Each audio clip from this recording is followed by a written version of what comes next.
Hai semuanya, apa kabar? Well, aku harap kabar kalian baik-baik saja. Dan sekarang aku mau sharing ke teman-teman tentang satu topik yang it's quite personal for me. Sebetulnya topik ini adalah topik yang buat aku tuh sifatnya personal dan intimate banget. Dan sama aku ngerasa mungkin aku bukan satu-satunya orang yang pernah mengalami situasi ini, yaitu adalah self-sabotage atau tendensi kita bisa atau kita sering menyabotase diri kita karena ketakutan diri kita sendiri atau kekhawatiran diri kita sendiri. By the way, kalau misal ada suara atau distraksi, misalnya kayak suara alat-alat berat atau ada mesin, di dekat rumahku itu lagi ada yang konstruksi bangunan, lagi ada yang mau bangun bangunan.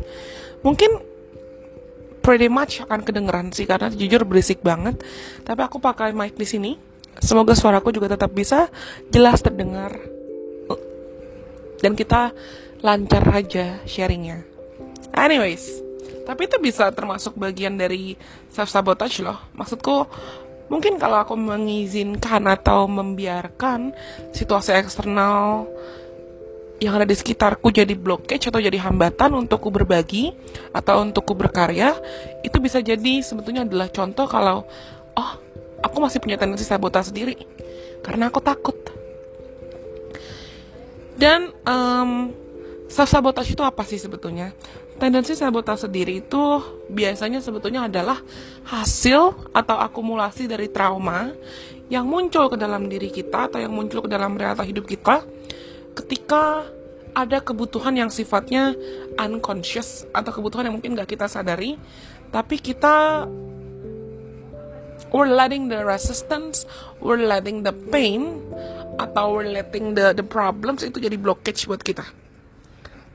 Kita ngerasa seakan ruang gerak kita terbatas, kita gak bisa ini, kita terjebak di masa lalu. Dan biasanya sifat dari self-sabotage itu memang deep, mendalam.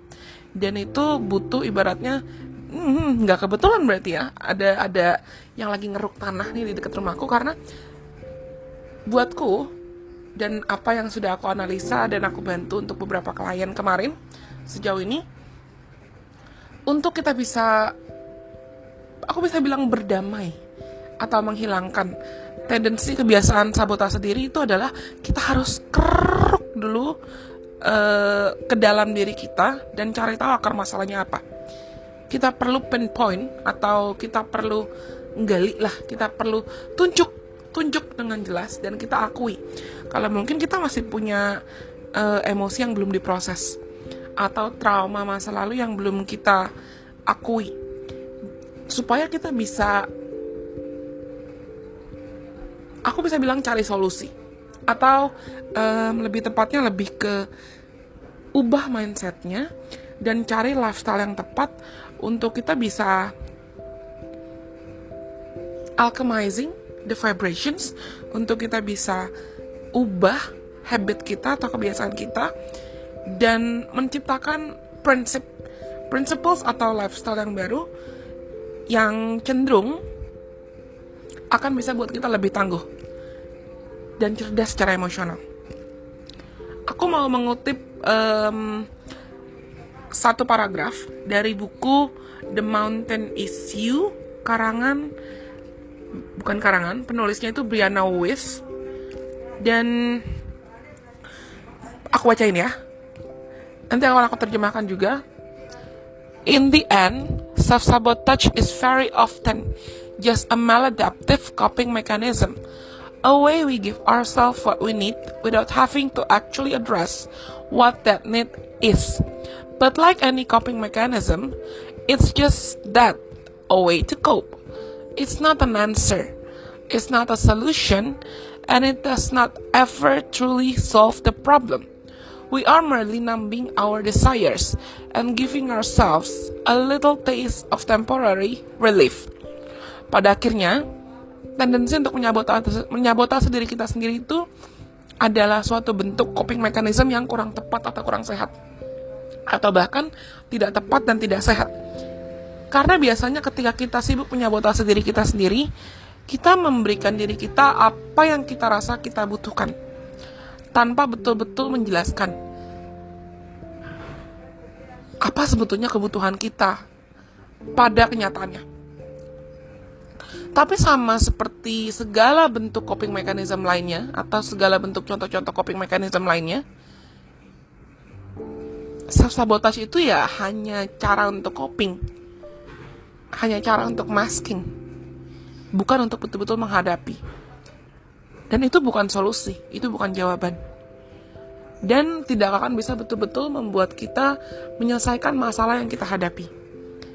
Karena ketika kita sedang terus-menerus menyabotase diri kita, atau mengizinkan diri kita tersabotase oleh diri sendiri, itu cuman kayak kita lagi pakai painkiller tanpa kita ke dokter atau periksa obatnya atau akar masalahnya apa, dan kita cari semacam solusi atau hal-hal yang bisa buat kita ngerasa lega atau bebas dari masalah itu, tapi sifatnya sementara. Contohnya, dan aku pernah tiba di titik ini, kita memaksakan diri bertahan dalam hubungan yang beracun karena kita takut untuk menghadapi emosi yang kita rasakan, dan kita takut untuk merasa sendirian, atau kita takut untuk sendirian. Dan itu mungkin penyebabnya karena bisa jadi kita di masa lalu pernah ditinggalkan, atau pernah dikecewakan, atau pernah diselingkuhi. Kalau kita mengizinkan diri kita untuk terus-menerus merekonstruksi atau berusaha, ibaratnya we keep labeling ourselves as a victim from our past. Kita terus-menerus melabeli diri kita sendiri sebagai korban dari bayang-bayang masa lalu. Otomatis we're not living in the present moment. Kita nggak hidup di masa sekarang. Kalau kita takut untuk kita punya tendensi menyabotase diri kita, memaksakan diri bertahan di lingkungan yang toksik mungkin. Bisa jadi sebetulnya karena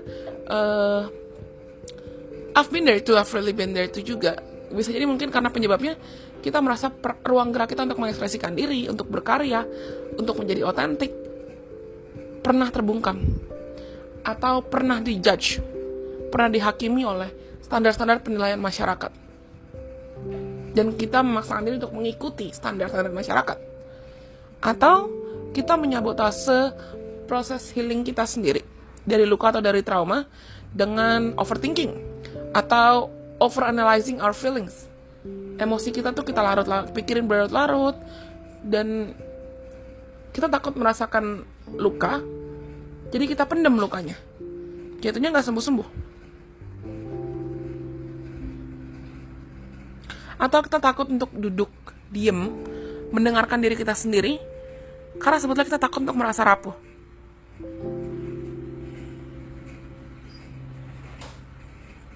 Faktanya adalah, segala bentuk sabotase diri atau aktivitas sabotase diri yang kita lakukan, itu muncul dari rasa takut. Akar masalahnya memang rasa takut. Rasa takut yang kita pendam, dan nggak kita cari tahu akarnya di mana. Entah rasa takut terhadap diri kita sendiri, atau rasa takut terhadap realita kita, dan rasa takut terhadap dunia. Mungkin takut kehilangan pekerjaan, atau takut kehilangan pasangan, atau takut dibilang jelek, atau takut dibilang kurang cakep, kurang kaya, kurang mapan, atau tidak disukai, kurang cerdas, dan lain sebagainya. Aku mau kasih contoh kasus nanti diriku sendiri.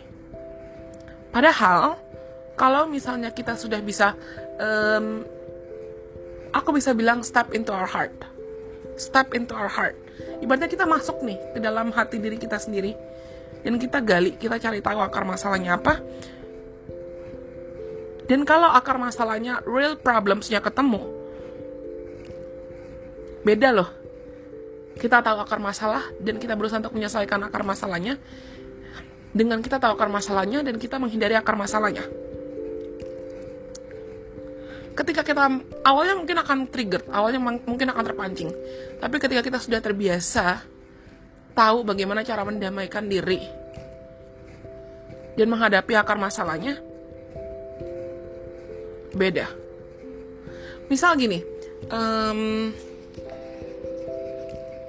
aku pernah tiba di titik dimana dari zaman SMA dari zaman SMA tuh aku suka bisnis.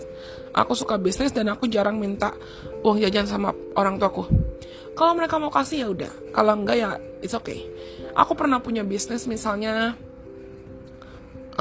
jualan merchandise atau buka bisnis jualan buku-buku import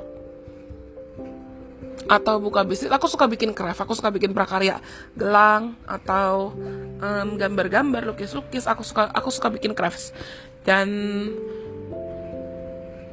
aku pernah tiba di titik dimana karena aku memaksakan diri untuk pokoknya gue nggak mau minta papa mama.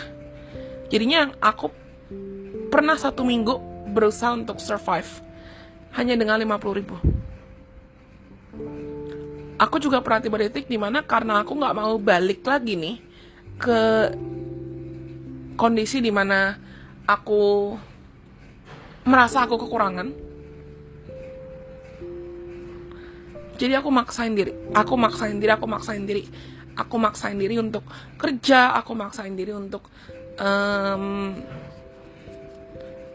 pokoknya kerja mati-matian deh. Tapi saat itu aku nggak sepenuhnya enjoy dengan apa yang aku lakukan.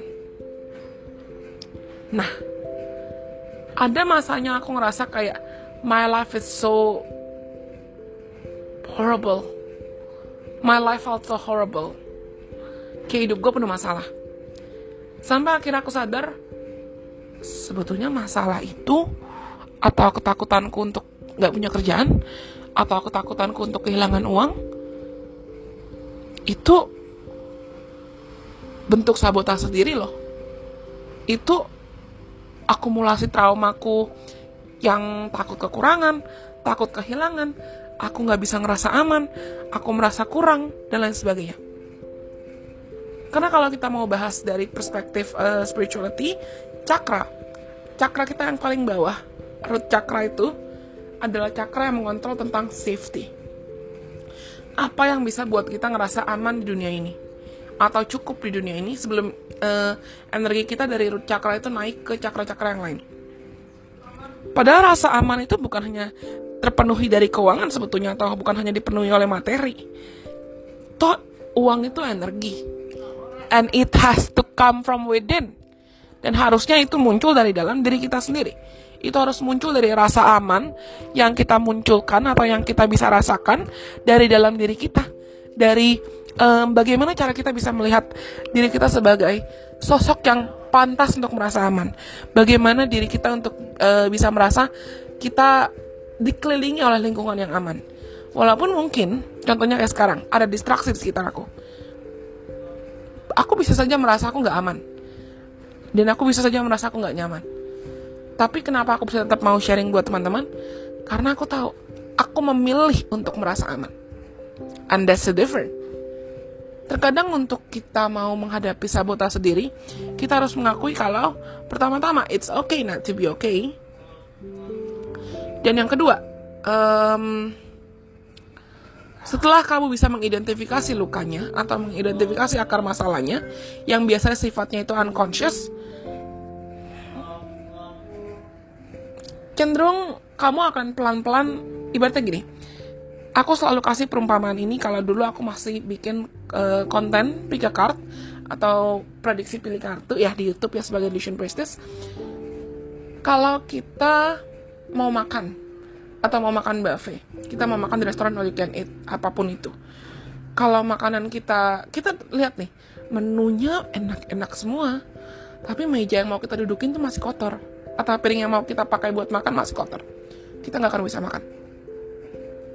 Gimana caranya kita bisa melangkah maju dalam hidup kalau kita juga masih terjebak dengan ketakutan ini, kekhawatiran itu, atau terbayang dengan hal-hal negatif yang mungkin sebetulnya akar masalahnya sepele atau klise gitu loh kalau kamu cari tahu. Tapi karena itu terpendam dan mengakar, sama kayak pohon yang udah bertumbuh akarnya sudah ada. Kalau kamu gak cabut, atau kalau kamu gak cari akarnya, yang ada kamu yang kesiksa sendirian. Yang ada kamu yang kesiksa sendirian. Karena proses kamu atau progres kamu dalam melihat goals atau tujuan atau targetnya itu blurry. It's gonna be very blurry.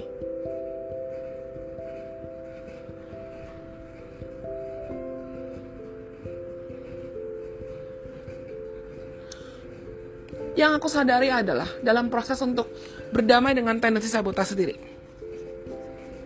Luka itu wajar. Terluka itu wajar. Gagal itu wajar. Sakit itu wajar. Itu semua adalah bagian dari proses kita. And we cannot avoid it. Ditinggalin itu wajar. Orang punya free will. Semua orang punya free will. Kamu juga punya free will. Dan karena kamu punya free will, kamu punya kontrol, kamu punya kendali. Kamu mau mengizinkan diri kamu untuk terjebak terus-menerus dalam victim mentality, atau you wanna step into your power to save yourself, to change your reality. Terserah kamu. Gini, ada satu pertanyaan yang aku mau tanyakan ke teman-teman. Kalau kamu merasa kamu masih punya tendensi sabotase diri, kamu lebih memilih mana? Kamu kehilangan sikap atau sifat dan kebiasaan kamu untuk terus-menerus menyabotase dirimu, tapi kamu memenangkan dirimu sendiri, atau kamu memilih untuk membenangkan atau mengizinkan kebiasaan sabotase diri kamu dan ketakutan kamu untuk menang, tapi kamu kehilangan dirimu sendiri. Which of them do you prefer to lose? Kamu lebih pilih kehilangan yang mana? Oke, gak kerasa ternyata udah mau 17 menit nih aku ngoceh-ngoceh ya. Aku harap episode kali ini bisa bermanfaat buat teman-teman. Sampai kita bertemu lagi di kesempatan. Bye-bye, God bless. I love you guys so much.